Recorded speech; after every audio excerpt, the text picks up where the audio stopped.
to Pivot. Today, we will be speaking with Deborah Bowie, the Assistant City Manager for the City of Gainesville. We will be discussing their pilot program, Feed GNV, which we did in partnership with them to support the community. At Florida Credit Union, banking is built on relationships, supported by friendly service and expert advice. FCU members get it. Competitive rates on business and real estate loans for companies big and small. Florida Credit Union, member-owned, community-proud. Feed GNV, a program that involved 42 businesses, fed over 6,000 individuals, and brought together two incredible forces, the City of Gainesville and the Greater Gainesville Chamber. Together, we accomplished so much, and together, we are GNV. During a time that has been difficult on so many, we really saw the city step up and help others. Today, we have Deborah Bowie, who will be speaking to us about the Feed GNV program. Thank you for joining us today, Deborah. Thank you for having me. So the Feed GNV program was really influential and impactful on our community.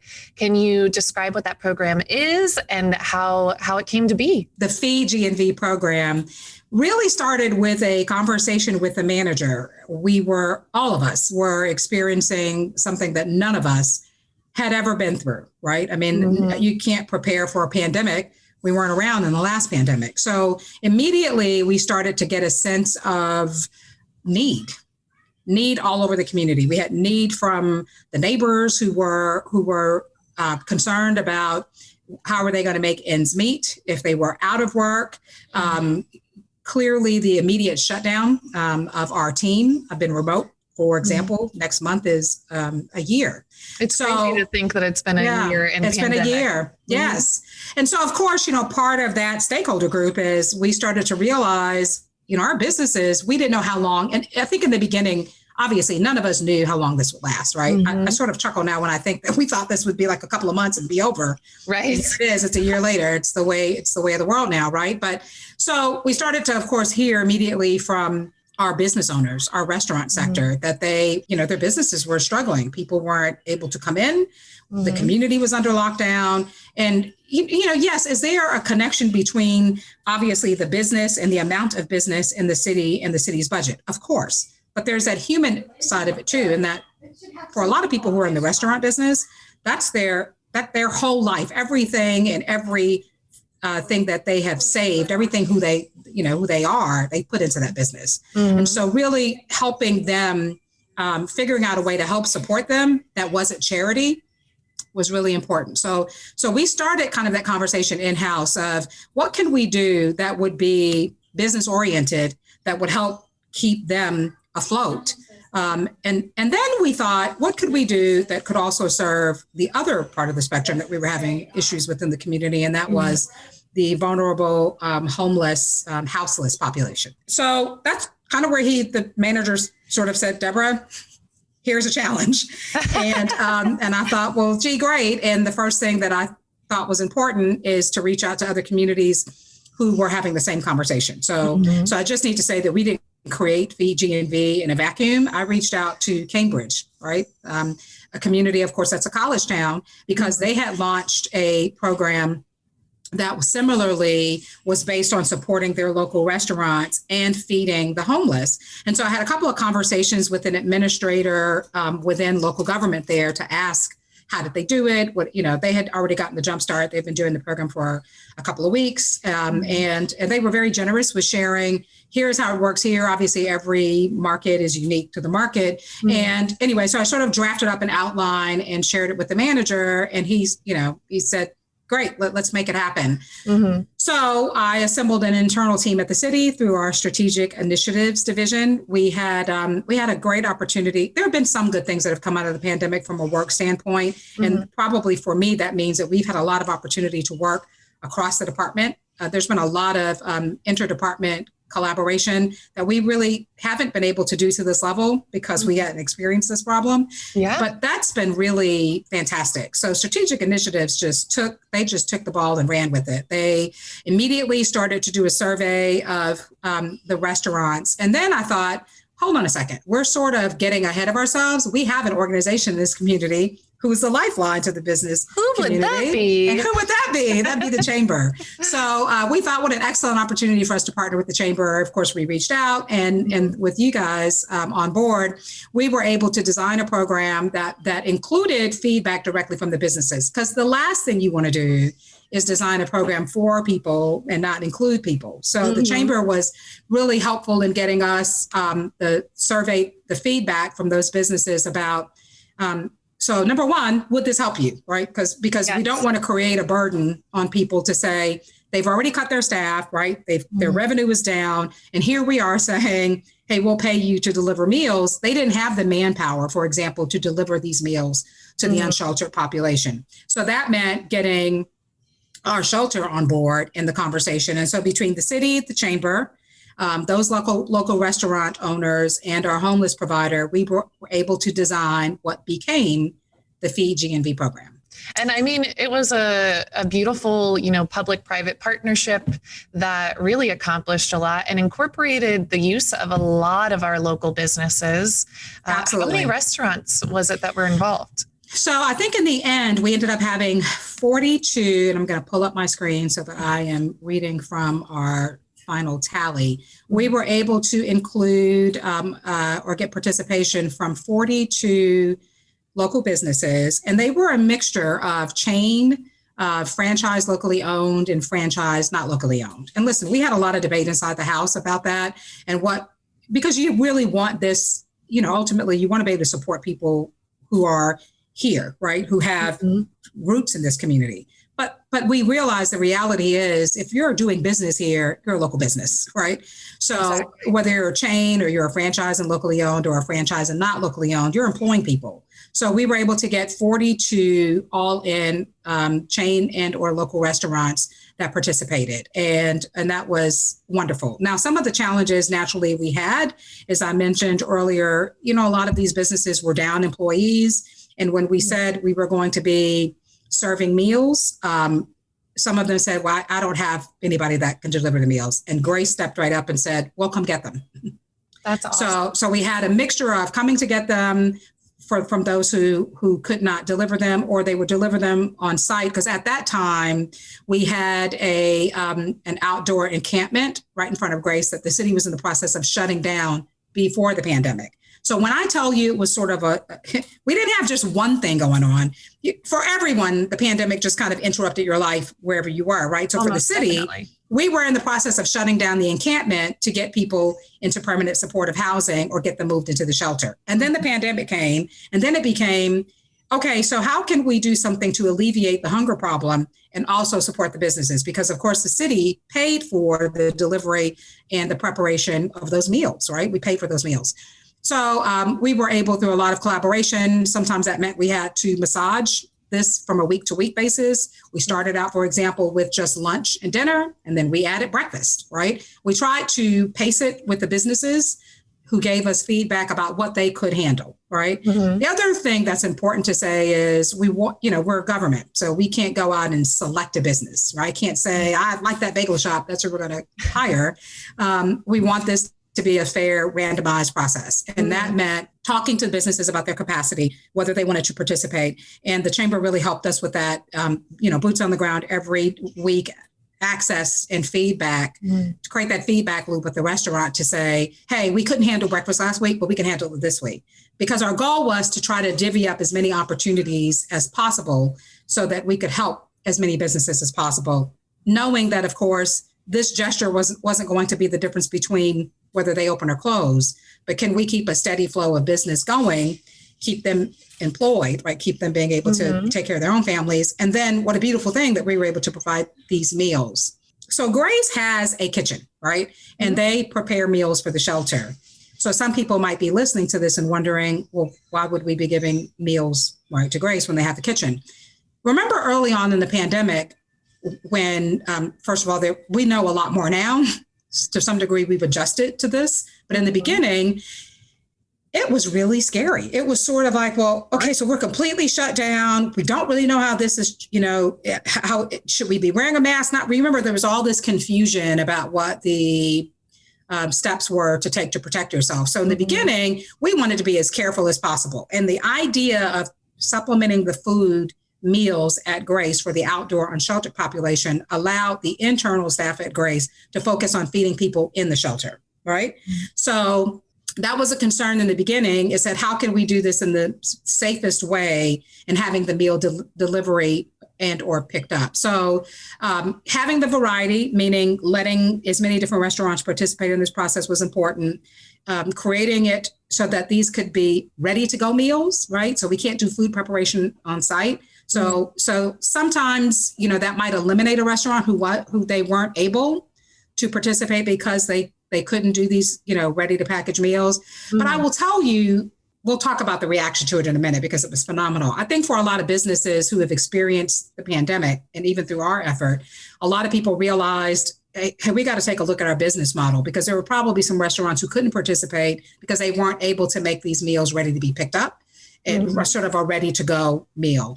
And that was important to this process. So I was pleased that we had 42 businesses. I wish we would have had, of course, more. And frankly, I would have loved to see more representation from minority-owned businesses. One of the things the pandemic has shown us is how deep and wide the disparities are in our community, whether it's in healthcare, whether it's in business, and whether it's in even the city partnering with people to give them an opportunity like this one. And so we saw that as well with this process as well, right? So out of the 42 businesses who participated, for example, 7 of them were female owned. Just 7, and 24 were male owned. And so if we take a little bit of a deeper dive into the race and ethnicity, we had 1 African-American owned business, 1 Jordanian, predominantly white and predominantly male. And so you want to do as much as you can to help your community in every way possible. And not seeing that kind of numbers and diversity was if we had to do all over again, having learned what we've learned, I'd like to be able to have more people at the table. Yeah, of course. I mean, more opportunity for those minorities is so incredibly important. And Yes. Obviously having that participation would have been, a really major plus to this program as well. Sure. So hopefully we do not have to go through a pandemic again and need this. But obviously, there's a lot that you've learned through it and know what to do in the future.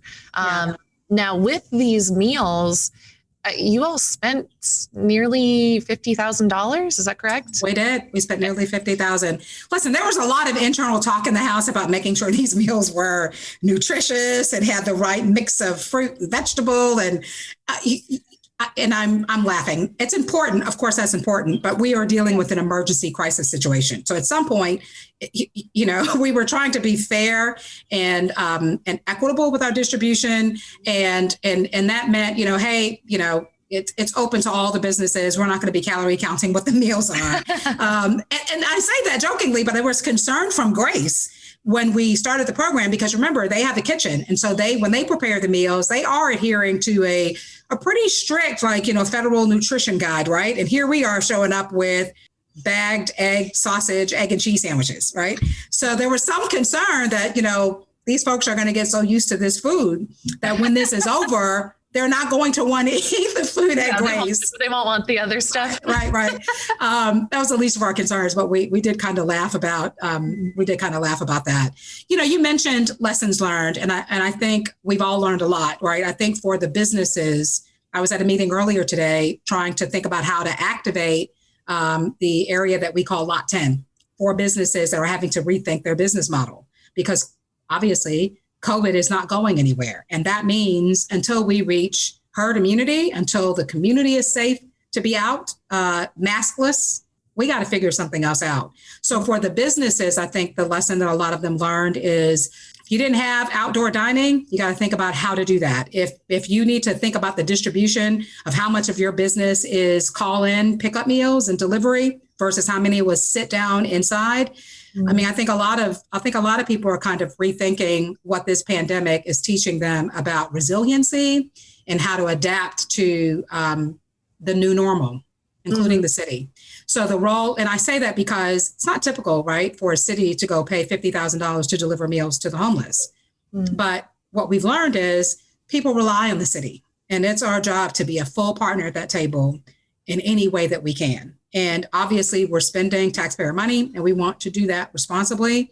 But we don't want to ignore that our communities are nothing without the local businesses who keep it moving, right? And in Gainesville, it's even more important because we have a strong and vibrant small business community who rely on us, the entire community, to be successful. And I'm very proud that the city took the initiative to be innovative and respond to a crisis without having to burden itself down with all the reasons why we can't do something, right? When you're in an emergency, right, you rely on your family to help you.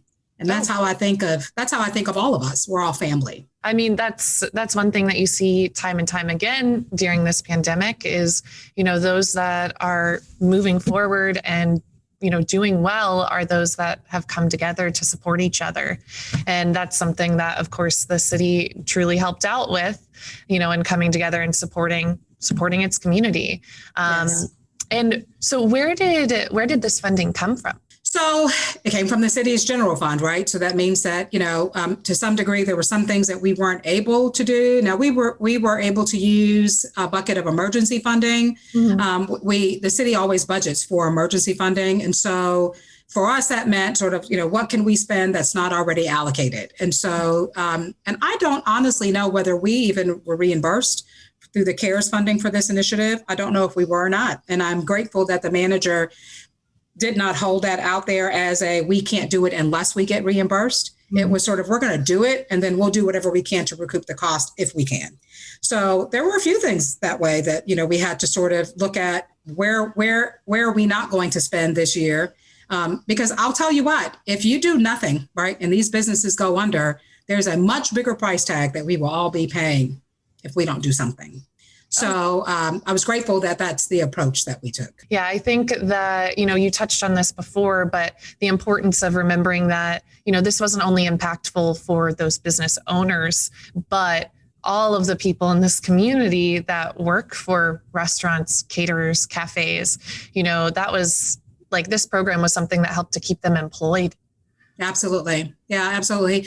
I started out by saying there's so many things that we've learned through the pandemic. And, I'm sure everyone, especially me at home with kids, would like for life to get back to some normalcy. But I hope the things that we've learned that are the important things stay with us, right? Support your local businesses, partnership, collaborate. Bring together parties like the chamber and your business community and your homeless shelter. What can those entities do together? Learn to value the work of people who are service employees who have frankly kept us going, right? I mean, who would have ever thought how important a DoorDash driver would be or a restaurant would be at a time when the community is locked down and can't get to those things. And so the pandemic in many ways has been a bit of an equalizer, if not a sort of reality check about what the community values. And I hope that those are things that stay with us, even when we are able to get outside and not wear a mask. I completely 100% agree. And us here at the chamber, we are, incredibly grateful that the city did reach out to us and did give us this opportunity to work with you all and do something, like I said, that it was so impactful on our community. So thank you for that.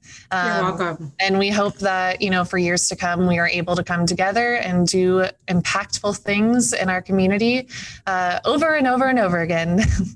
Absolutely. Just a little less dramatic next time. We don't need another pandemic, but the pandemic. But definitely in the new normal. You guys have been great to partner with. We really couldn't have done it without you. You gave a lot of credibility to the project. And until the next time, thank you so much for the invitation to come talk about the program. Of course. Thank you. It was very insightful. And, together we are Gainesville. Thanks. Gainesville, Florida was recently ranked the #1 giving community in the country. With the onset of the pandemic, there were even more opportunities for giving, and our community truly stepped up. As we move forward together through this pandemic and into the future, I am confident that our community will only continue to give more and more and support each other. Together, we are GNV. Thank you again to Florida Credit Union for being the presenting sponsor of our All-In GNV Pivot series. And thank you again to our speaker sponsor, Cox Business. Also, thank you to our annual sponsors and our Circle of Champions and our media partners who help underwrite this program.